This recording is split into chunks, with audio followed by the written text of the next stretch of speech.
Okay, now it should, yeah, it's recording.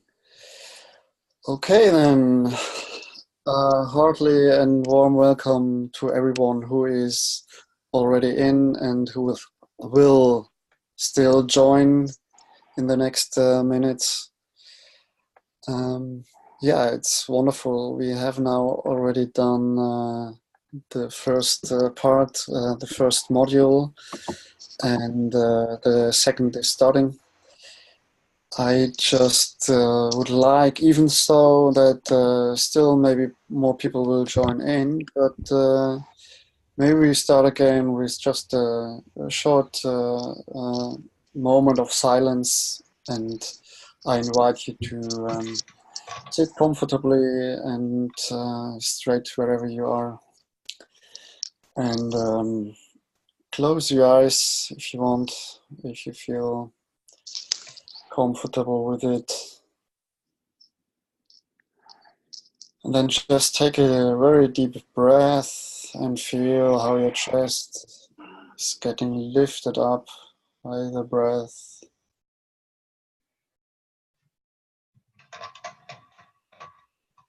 And just observe how your breath is going in and out.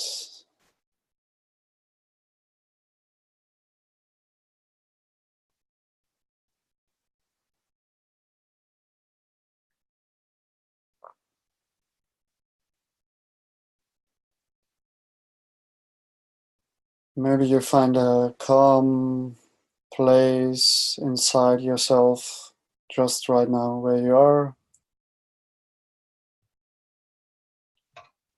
And you manage to connect to the last moment where you had a conscious connection with nature.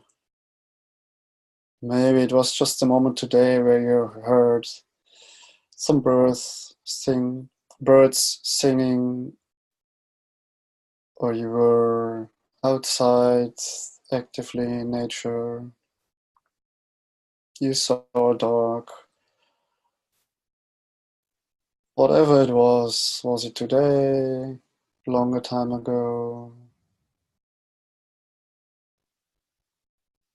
Just try to recall this moment.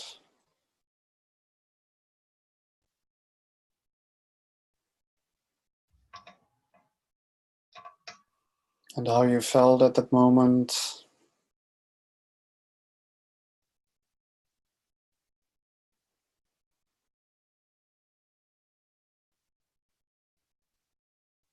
And then you can let it go, slowly let it go, this moment.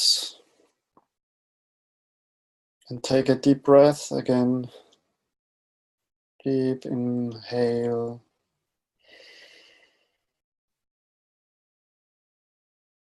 Exhale, and if you want, then open your eyes again.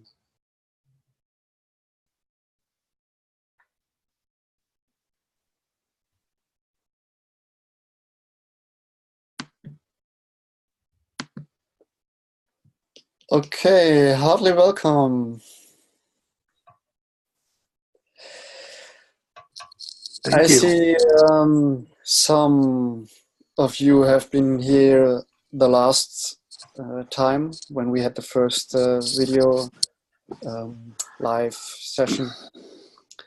And some of you, the names I have seen, and I've seen maybe you posted something, but I think it would be a very nice thing to just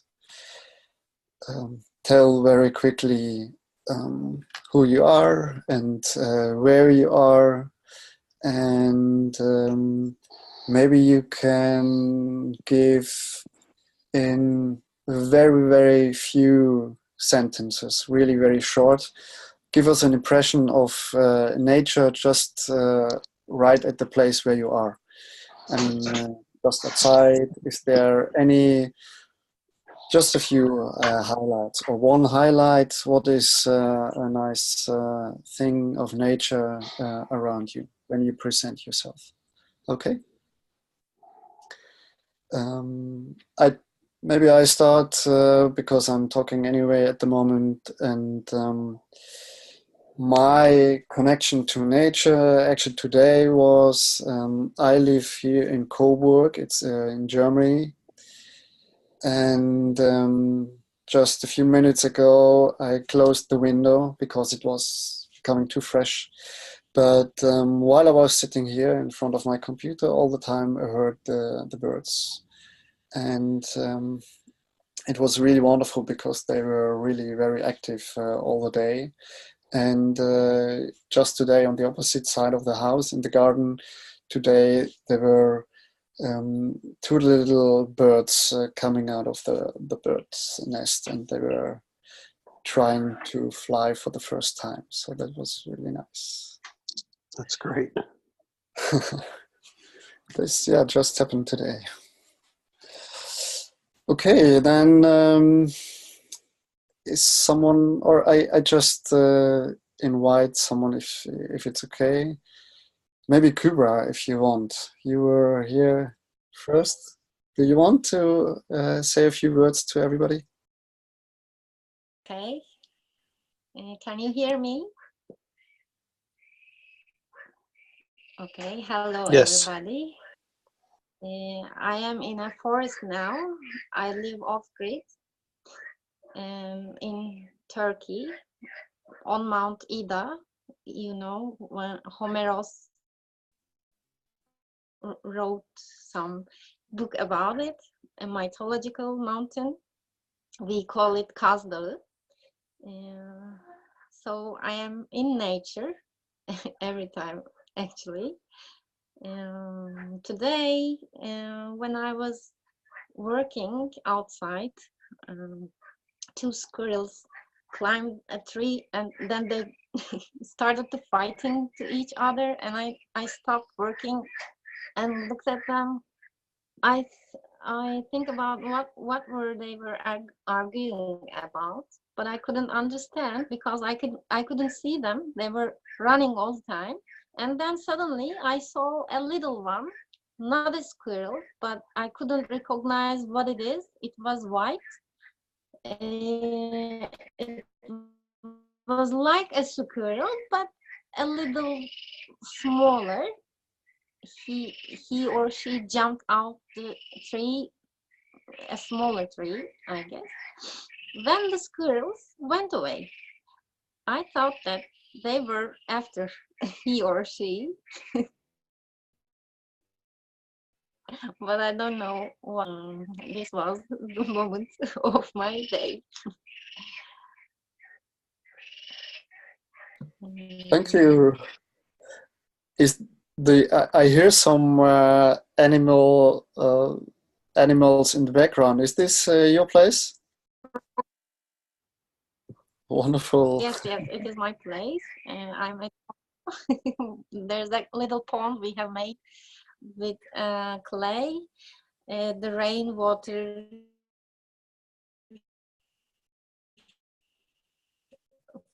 filled it, and we are living together. They are singing now. You can. Okay. Wonderful. Thank you. Do you want to select someone else who can present him or herself? Victoria, can you please join us? Hi. Well, I haven't been too deeply connected to the nature recently. I noticed the rain is raining, and then I heard some blackbirds singing in the mornings. And when I was Skyping with my friends, I heard some crickets in the background.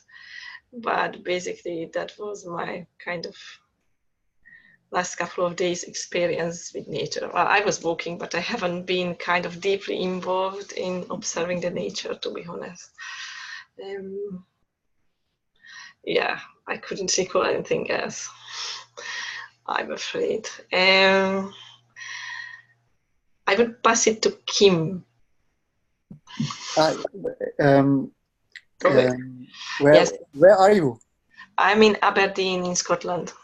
Oh yeah, okay, thank you. But it's no problem if you hadn't had any experience with nature recently.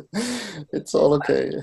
I was actually watering my plants as well, so I was observing them. That's Perfect. Thank you. Hi, everyone. Can you hear me? Hello, Kim. Hey, guys. So I'm in Fort Worth, Texas, in the United States.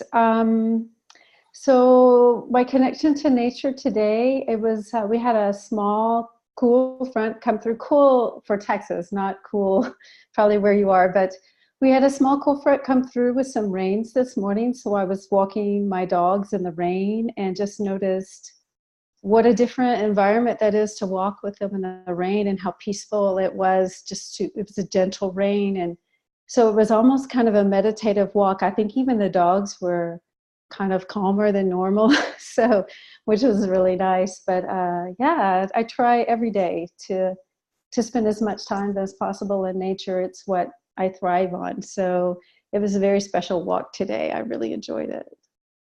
So let me pass it to Tim. Are you here? Yeah. I am. Yeah.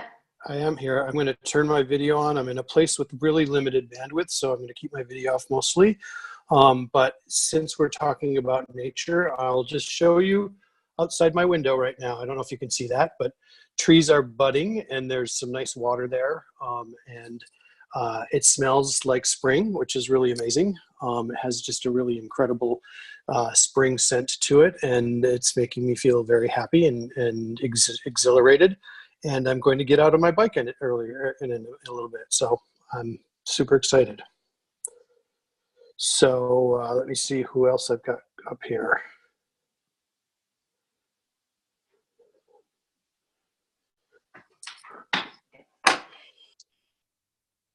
Oh, let's see, those are people who are Hernan. That's the next person who comes up. Thank you very much. Thanks, Tim. Yep. Hi, everyone. This is Hernan. I am in London right now. Even though I'm in the city, I'm just very lucky to have a small garden, which I'm also looking at right now, which is very nice. Also, the days here are getting longer, which is also quite nice. And I need to say I was impressed, even though the garden is small, being in the city, how much goes on it. There's a folks that likes to hang around and sleep here.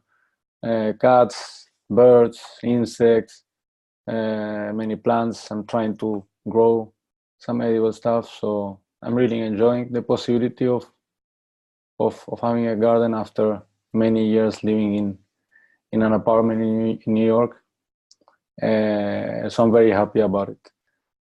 And I will pass it to Laura. Thank you, Hannah. Thank you, Hanan. I'm Laura, and I'm living in the western part of Germany at the moment. And today I spent a lot of time in nature. Actually, I did some yoga outside, and just right before the call, I was laying down on the grass in my garden and enjoying the trees and the sunshine. It was really nice. Yeah, now everything is flourishing, and yeah, the cherries are growing, and it's really nice to watch nature grow. And I will pass to Leah. Thank you, Laura. Thank you. Hi, I'm Leah, and I just walked to work today, and I realized that all the trees have been budding, and it's green outside, and it's so nice to have a little bit of spring. It's been like raining and cold for the last few weeks, I would say, for most of the spring. And so seeing the sun and the trees and some green is really nice. and I am in New Hampshire, United States of America. Yeah. Now I'll pass it on to Natasha. Thank you.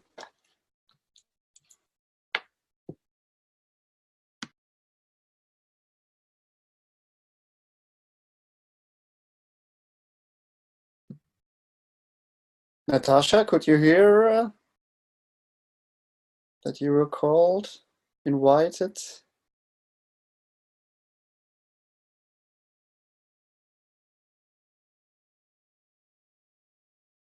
Can you hear us?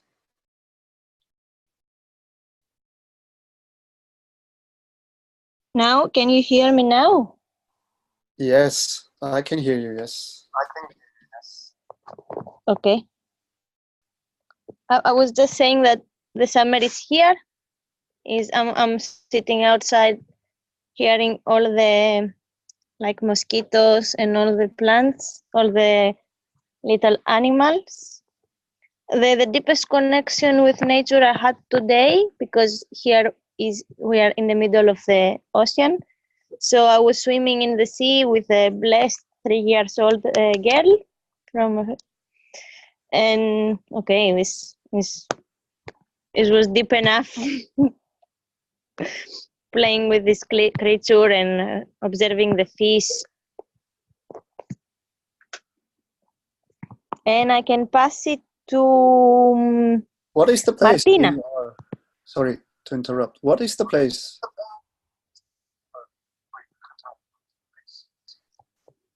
What is the place that I'm living? Yeah, where are you? It's called Amorgos. Is in the Aegean Sea, is the place that the Grand Blue movie was shooted.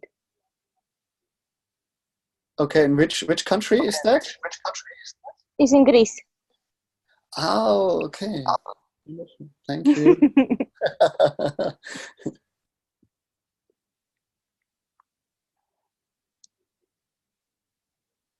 And I can pass it to Martina if she didn't speak.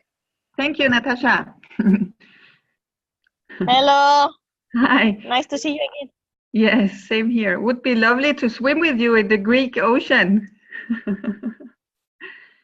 Yeah, I'm calling from Italy today, but not at the seaside. I'm up in the mountains, in the Alps, on the border to Austria. And we have not had a lot of swimming weather yet this spring, same as Leah was saying, a lot of rain, cold wind, but today was a nice day. And I am lucky and can walk to work. So I had the chance to walk through this sunny day down to the city, crossing a river, looking at the water flowing, and a lot of big old trees that we are still lucky to have in our little town.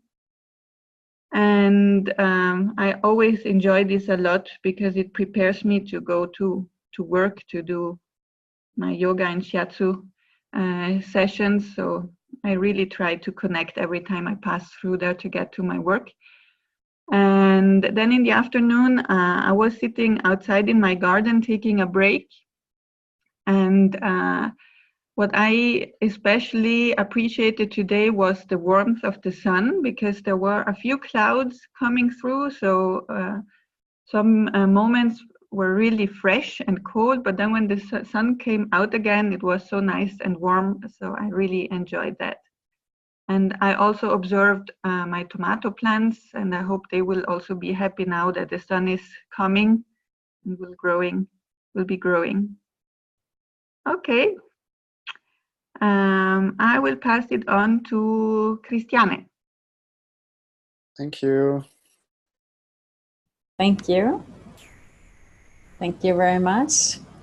I'm in Denmark, and I'm living, my house is having the backyard right down on the lake. So that's a very nice place. And I think that is just meaning a lot to me, to be by the lake all the time generally. So it's always a connection there. But today, what was special is that it has been raining a lot last night and also yesterday. So this morning when I stepped out in my garden to find some herbs for tea, there was this kind of really dense feeling of fullness and at the same time totally peaceful.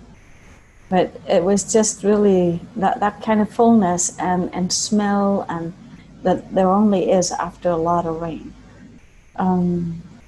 So that was just a very, very nice, special moment. Then I've been out in my yard planting some plants and stuff in the afternoon.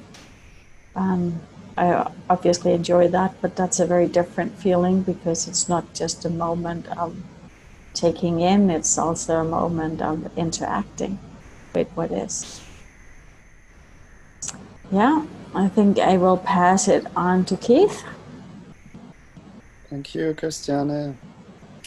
Well, hello, and I'm living in Berlin, and my most recent contact with nature was just before the call began. I was coming back from being out getting some things for Kleingarten that I and my wife have. And we were looking up at the trees as we were walking under the linden trees and this sticky sap under our feet. This is also part of nature. And listening to the swallows high up over the rooftops, which we couldn't see.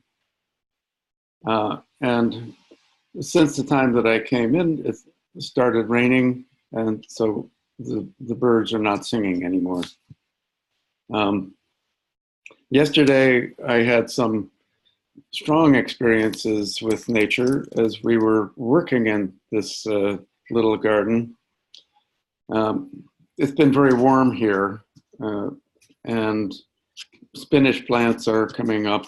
Many plants are coming up, and now being infested with different kinds of fungus or small mites or aphids. So that learning how to take care of all of this is also part of dealing with nature. I also had to remove a tick that was biting me in the leg. And I think that one thing about nature is that it forces us to, as we get close to it, not to have an idealized or sentimental picture of it, but to take the whole thing all together. When you look in any garden, and things are constantly growing and constantly dying, and also growing and dying, and it's a constant dynamic. And this is a very strong impression yesterday. Thanks. So I think, I don't know, I would pass it to Nadia, I think. Or Nadia, did you speak already? Hi. Thanks, Keith. Thanks, No, I Keith. haven't spoken yet. Hello, everyone. I'm currently in the southwest of England. And right now I'm in my flat, which is in the heart of the city center of Bristol. So there isn't much connection to nature. And I don't have any windows in my flat, which means I can totally disconnect from the noise and the world. But it also means that I wish I could have an outside space, a bit of a garden or something. But instead I have roof windows. So although I don't see nature as such, like I don't have trees, I can still lay on my bed and look up at the sky and see the moon. And there is a seagull that keeps coming up on top of my window, which at the start really annoyed me because it would wake me up at night and makes a lot of noise, but I grew to like it. I guess he's become my friend now. When I feel isolated in my flat, I have a companion just right up there. And having a roof window actually makes you look at the world differently. because I don't see his face, but I see underneath his feet instead, which is not the common view you would have of a bird. And the same thing happened when it snowed over winter. I got to see the snow falling, and then the window was covered all in white, so I couldn't see anything anymore. And I just thought, it just makes you look at the world differently in a way. So that's my connection with nature today. Thanks. Thank you for this wonderful worldview. Thank you. Who's next? I think everyone's spoken, right? Or Hermaness. Hello. Hi. Oh, sorry. Not sure if you can see me. I've just unmuted. My name's actually Tamsin. Harmoness is my business account that I have through Zoom. So I'm on the first dimension, I think it's called, with Gaia Education. So it's lovely to meet you all and hear about your nature experiences. For me, I've got two sort of things going on. One is I just moved back from Mexico in the tropics and the humidity I'm in Vancouver, British Columbia, in extreme sort of change of climate to a really fresh, oxygenated view of the trees. Got fir trees out there. I'm actually in North Vancouver, which leads up to the coastal mountains, and I have a huge fir tree that's very grounding right outside the little flat I'm staying in. And my second thing is my puppy from Mexico. He's down here, Gordy. I don't know if you can see him. Gordy, say hi. He's a 5-month pup that I brought back with me, so he's definitely nature, and I'm finding out how a relationship with a small dog works, and it's very loving, very sweet, and a lot of fun, and a bit mischievous as well. So that's keeping me busy at the moment too. It's lovely to meet you all, and I look forward to conversation on spirituality, science, worldview, etc. I'm not sure if there's anybody else to pass to. It seems like I think I can see all the faces that have already spoken. I think we are through Tim. We had, yes. I think everybody spoke. Yeah.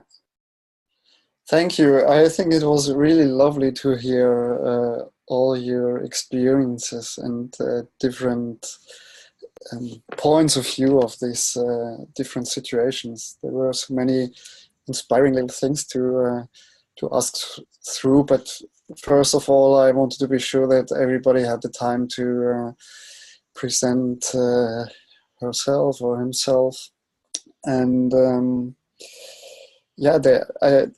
there's at least one question that I really would like to ask, because some of you also were talking about insects, and what I really recognize in the last years, and which is also in the news, but I really recognize it when I'm outside, that there are very few insects in Germany, or at least in the area where I am.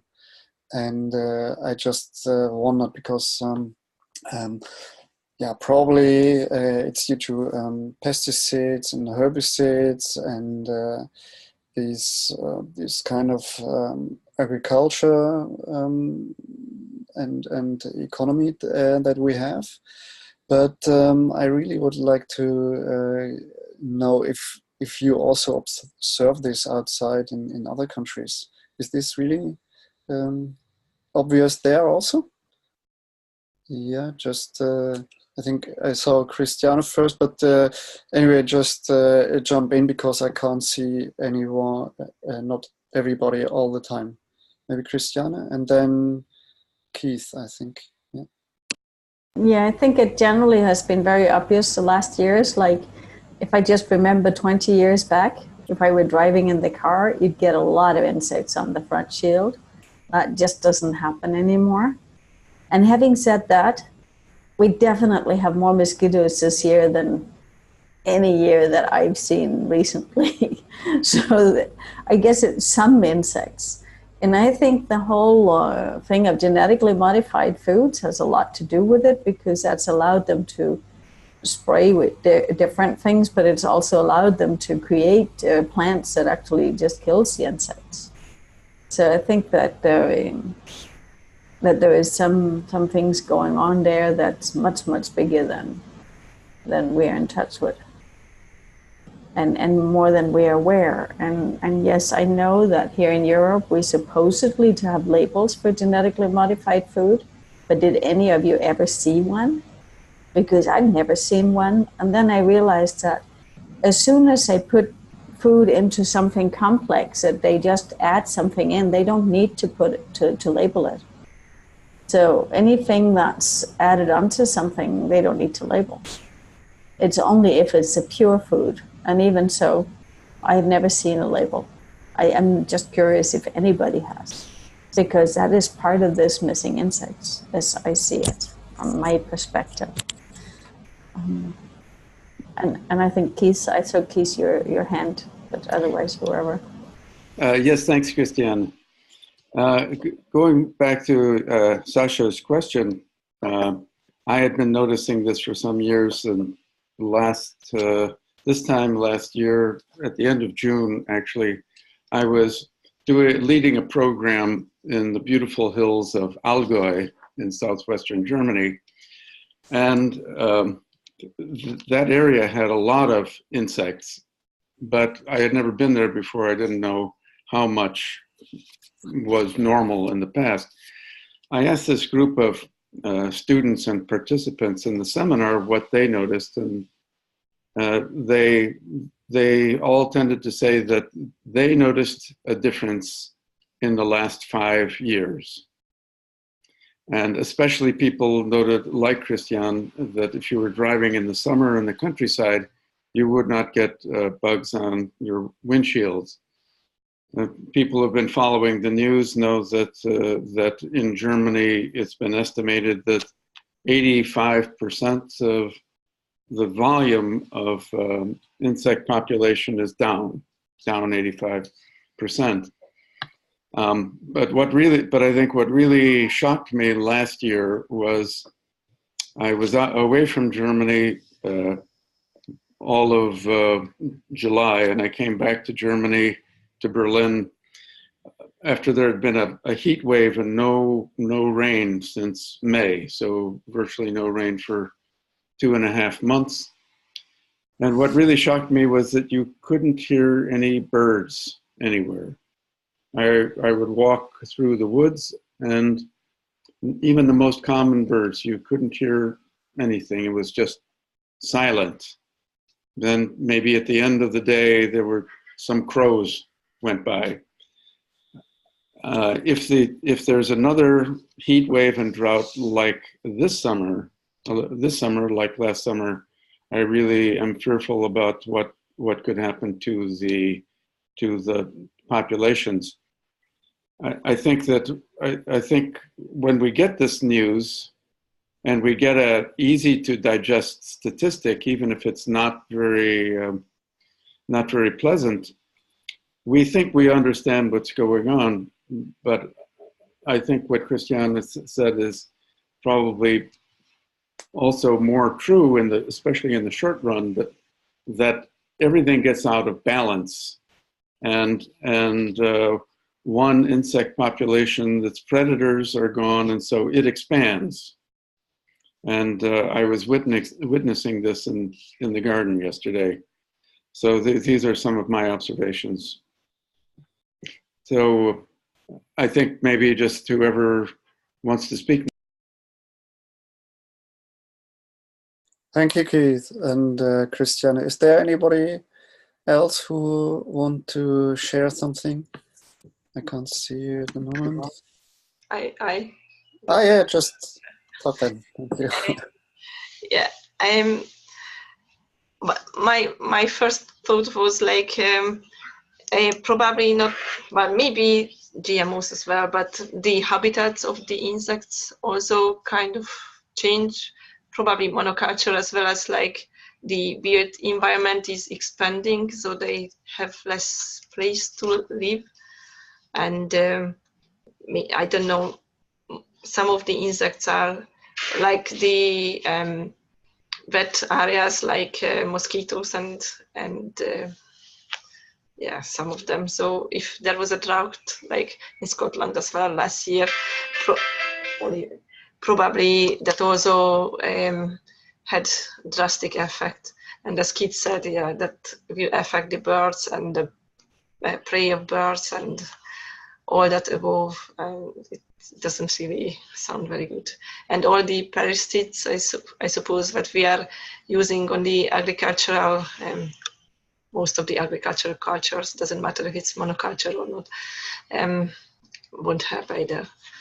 I think that's all I wanted to add.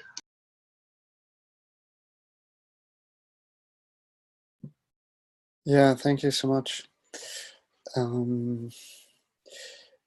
Yeah, it's indeed. I'm not so deep into the gene manipulated food. I don't, but I think it's really true that, as I understood you, Christiane, that manipulated food could be there. No, we could have this everywhere in the supermarket. And what I just find so amazing is that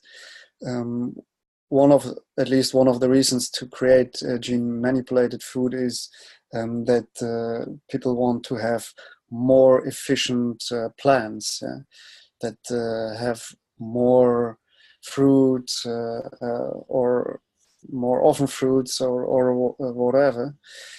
But on the other hand, we throw 30 to 50% of all the food away, from producing it to consuming it. So this is already, I think, a good remark about this way of how to connect to nature, because we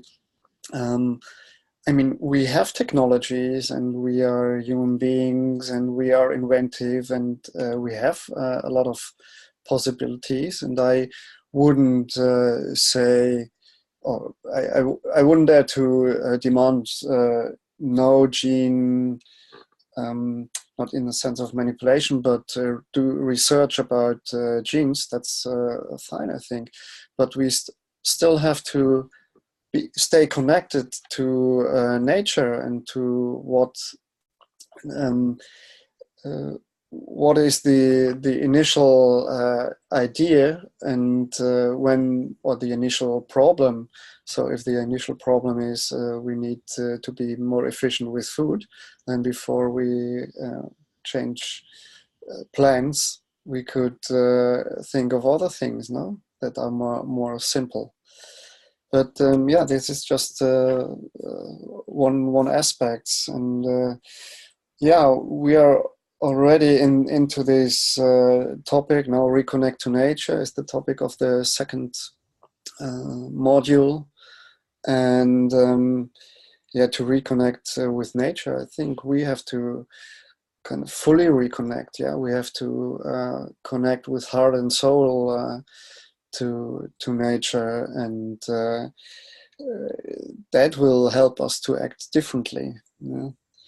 And in the next module, there will be questions about how to reconnect on different scales. No, how to express also our different connection, and therefore we need to connect also with this oneness and the unity, the wholeness of everything. We have to understand we live in a community, even not only in a community between human beings, but also in a community with the whole life on this planet.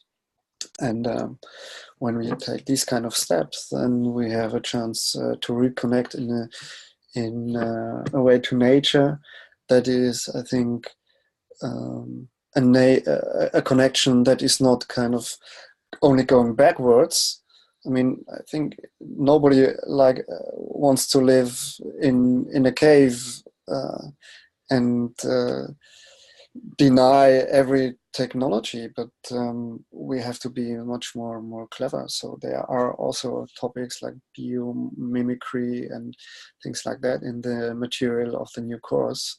So to go forward, to go to the future, but in a more intelligent way.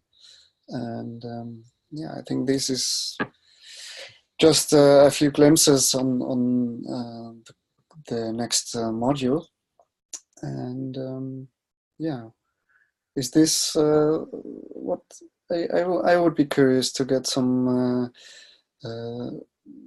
feedback about this idea of okay, we have technologies and we have a nature and we are part of this nature, we live in this nature, and how do we see that? How do we deal with that, or what are possibilities to deal with that? Yes, Nadia. What I wanted to say is I haven't read module 2 yet, but hearing you speak made me remember some interaction I have with other people and even within my personal experience. And I think before asking how do we connect with nature, or even why should we connect with nature, I think it's important to acknowledge that we are disconnected from nature, or the extent to which each of us is or not disconnected with nature. And I think many people are not aware of that. And I myself, at some point in my life, I was less in touch with nature, and I wasn't aware of it until years passed and I realized what I missed. I realized things that were normal to me in my childhood, which for some reason I still assume to be part of my current life and my current personality, but were actually not there anymore. And I know a lot of people who are always connected through technology and living in cities and everything. I think they don't quite realize that they're not truly connected with nature. And without this first step, it's hard to want to connect more, or even see the need for more connection.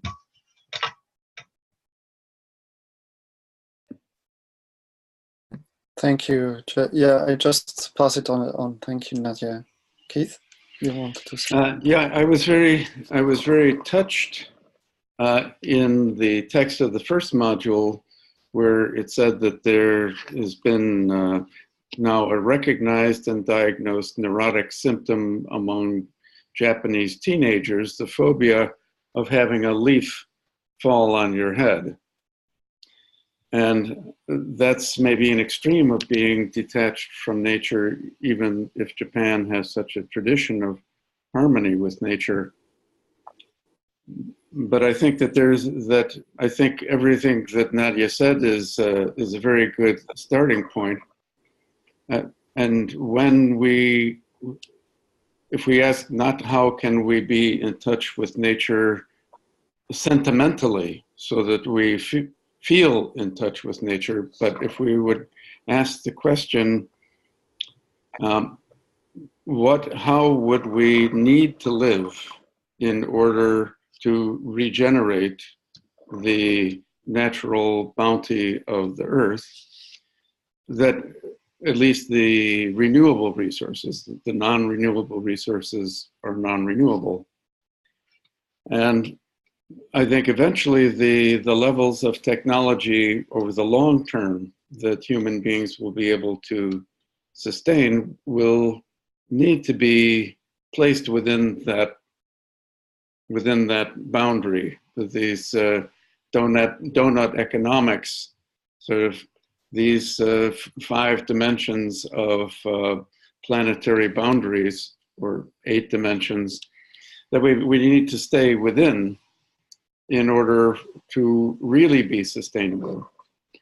I think that's a much greater challenge, because I think that the hardest thing is that we have been so deeply habituated. If you think of, if you could even try to imagine life without plastics, and plastics we know are made from fossil fuels, and we know that we're reaching a kind of peak fossil fuel era.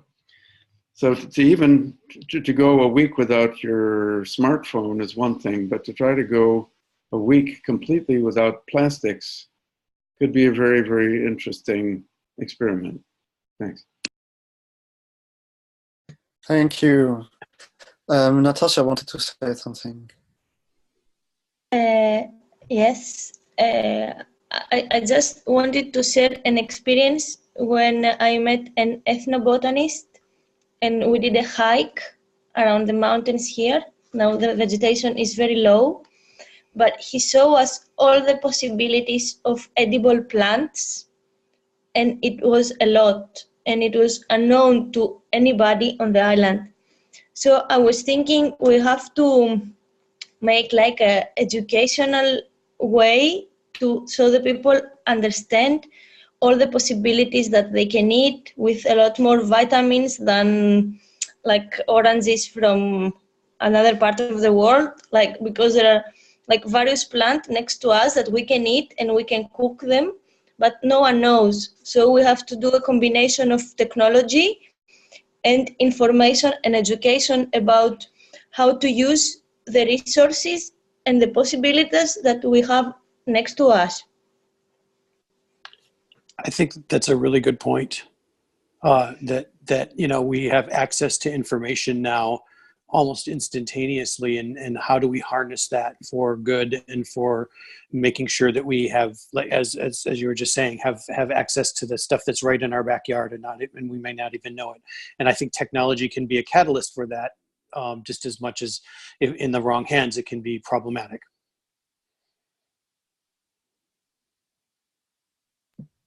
Yeah, thank you. I just would like to let you speak. I don't intervene so much. Christiane wants to talk. Yeah, I think for me, reconnecting to nature, that definitely has to do with how connected I am to me. When I'm connected to me, then I'm also more connected to nature. And when I'm looking at, I don't think technology is a problem at all. I think the problem is how we use it. Because when technology is used for personal gain, that's what creates a problem. It's not technology itself. And Absolutely. It's not research. Because, I mean, if like we're right now looking at setting up an eco-village, and how can we use technology to be off-grid and still at the same time keep a life, what do you say, a level of life that people can recognize themselves in, so we can be an inspiration for people. Because if we just like go backwards and go away from what you say, a standard of life that people can recognize themselves in, then there's no way we are inspiring people to make changes in a positive direction. We need to find, and we need technology to find solutions to be able to have a level of life where people can be inspired to live a sustainable life, for not just for themselves, but for the planet as well. Yeah, I echo that completely. I think we need to use technology as an ally, and it really depends how we use it rather than it being a problem itself. For example, right now, we are from all over the world. Even Kubra mentioned she's off-grid and still able to connect. So I agree and resonate with the view that it's really up to how we use technology. And Natasha, you mentioned not just technology, but also knowledge and information. For example, about the amount of edible plants that are out there that we don't really know about. I don't know exactly the number, but I remember recently reading that about 80% of the calories that are consumed come from 4 or 5 crops only, and which is kind of crazy. And also many examples that I've been reading recently about reforestation and agroforestry in particular, where actually if you would leave some deforested place maybe by itself, it would take very long to go back to a native forest. Actually, we can intervene in a positive way and accelerate that process, and not have it as something completely excluded that we cannot touch, but actually interact with it in a positive way and grow food and fiber and wood out of it, and really use it more intelligently. So that's also my view. I think I absolutely agree that we need to use technology, bring into this type of discussions. Otherwise, we'll be left kind of alone in a bubble that will not resonate with other people.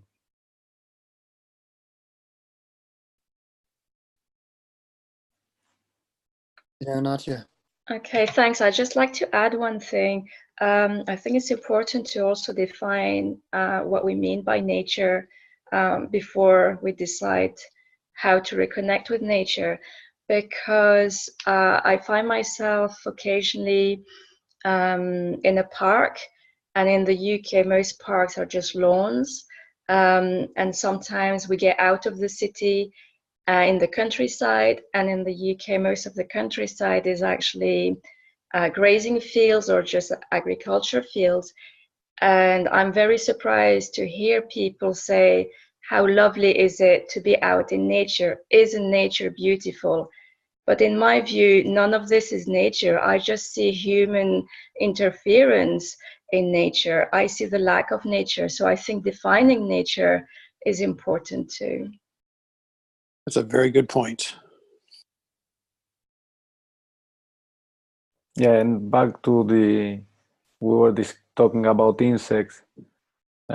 Just for example, in the very small garden that I have here, just by actually not leaving it, not cutting it all the time and leaving it as a lawn, but leaving just wildflowers grow, etc. It's impressive the amount of insects in particular that actually are attracted to it, and you can really see it, right? I agree with that. Is what is nature and how we treat it and how we use it. What do we do with it? I'd like to come back to Nadia's comment. We're talking about this rather in general, and there are a lot of people, especially in the UK, who have been studying. Of course, it seems that virtually every landscape on the Earth, including Antarctica, has been remade by human beings.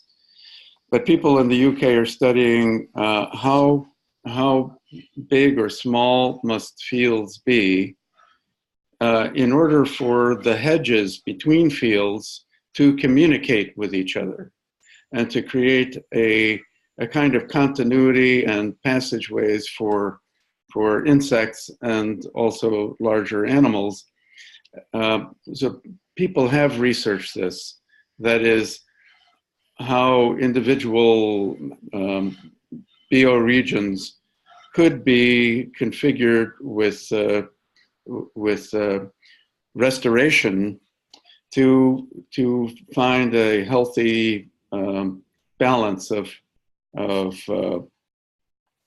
you could say active wildlife in balance with human participation. I think that this is a big work for this time because it goes against the agricultural tendencies for every fields to get bigger, for hedges to be chopped down, for monocrops to be spread because they're cash crops. This is an important work to be done. Yeah, thank you. I think this is also something which will you partly find in the material, that this reconnecting has to happen on different scales, no? I saw Natasha, I think you raised your hand again, is that true?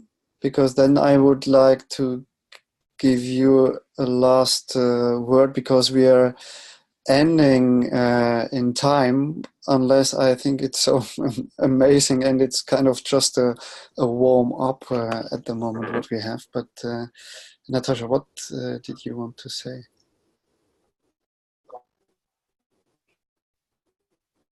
Are you there? Can you hear me? Just like is of like universities and philosophy of what is nature. So it's nice that we put this topic on, and maybe think about this later during the week or the module, or share it a little bit more in the forum. This is just I wanted to say. Mm-hmm. Thank you so much. Yeah, thank you, everyone. I'm sorry because our hour has already nearly finished that we have together. But yeah, I completely agree. I would also propose to bring the discussion to the platform, and also to whenever you connect with in little groups. Yeah, just continue and share on the platform. There's so much to say about it, and it's so precious to hear all your experiences with that, and it's so enriching, I think, for every one of us to hear what others experience, what others have done or want to do. Yeah, so it please keep continuing on the platform. I just would like to ask a very short question for anyone. Is there anything kind of technically or anything else which is really urgent to be discussed here? And if not, then I would close the session. Nothing? Okay, wonderful. Okay, yeah. Sorry. May I just say, I don't think we have added some other platforms where we keep in touch after the module finishes. So I just wanted to say to the people who join to this module that we will post it to the forum, so after the module finishes, we can keep in touch with each other. Thanks. And bye. Wonderful, yes. Thank you. I recommend that too. Yeah, it's wonderful to stay connected and yeah, to stay connected over all the time and spatial borders that are in between us. But yeah, we are connected anyway, but we also have to act to stay connected. Yeah, thank you so much. Just to end, I would like to invite you again to close your eyes for a short little moment. Again, connect to your breath, and maybe you can come back to a point of deep inner silence.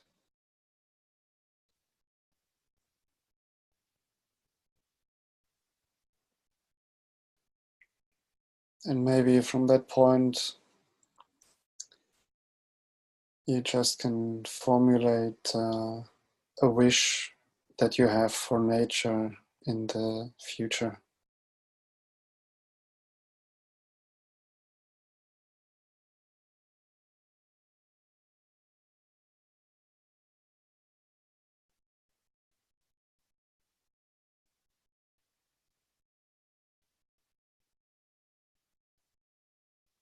Then take another deep breath.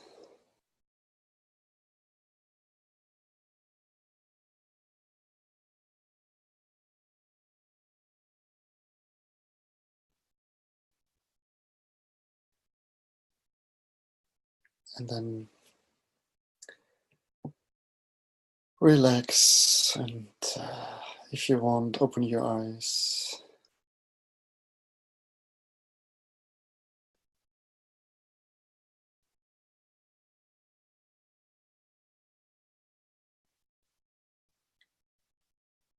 Okay, thank you so much. I'm really touched. I think for me it was really wonderful meeting and exchange, and time is always short, but we have other chances to meet each other in the next online sessions on the platform. Stay active, activate others, and enjoy all the reading and exchange. Thank you. Okay, thank you. Thank you, Have sir. a wonderful time. See you next time. Bye. Bye, and thank you Bye. for a very good session, everybody. Bye bye. Thank you. Bye.